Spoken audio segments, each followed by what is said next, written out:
Fresh নামে যা আছে সব বাংলাদেশে আমাদের, ফ্রেশ ব্র্যান্ড এগুলো সব আমাদের। আর আপনারা কিন্তু আমাদের আত্মীয়। আমরা এক মেয়েকে সিলেট থেকে নিয়েছি আমার বোনের ছেলের জন্য, মাহতাবুর রহমান নাসির সাহেবের মেয়ে। আর আমার অনেক বন্ধু বান্ধব সিলেটের। আর আল্লাহর অশেষ মেহেরবানি, হযরত শাহজালাল রহমতুল্লাহ আলাইহি, হযরত শাহ ফরহাদ রহমতুল্লাহ আলাইহির উসিলায় আপনারা সারা পৃথিবীতে বাংলাদেশের ভাবমূর্তি অনেক উজ্জ্বল করেছে। এটা আপনারা জানেন না। আমরা মেঘনা গ্রুপ শুরু করার আগে আমি হযরত শাহজালাল রহমতুল্লাহ আলাইহি, শাহ ফরহাদ রহমতুল্লাহ আলাইহির মাজার জিয়ারত করেছি।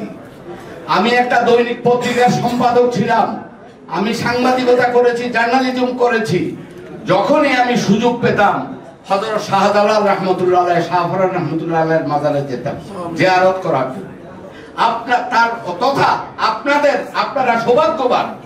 তো আপনারা সারা দুনিয়ার মধ্যে বাংলাদেশকে পরিচিত করেছেন, সম্মানিত করেছেন।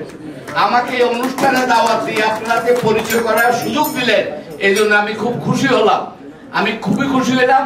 এবং এখানে অনেক গণ্যমান্য ব্যক্তি আছেন, আনন্দে বুকটা ভরে যায় যে আমাদের সিলেটের কৃতি সন্তান, তারপরে কৃতি মহিলা বোনেরা এখানে মেয়র হন, এখানে কাউন্সিলর হন। একটি আনন্দের আর কি হতে পারে, এটা বুকটা ভরে যায়। তো অনেক ধন্যবাদ আপনাদেরকে। জি, এমপিও আছে। জি জি, তো অনেক ধন্যবাদ। আমাকে যে এখানে দাওয়াত দিয়ে এনে সম্মান দিয়েছেন, আমি বড় খুশি হয়েছি। আমার আর অনেক আত্মীয় স্বজন সিলেটে আছে, আমি আত্মীয়তা করার ব্যাপারে আগ্রহী সিলেটে।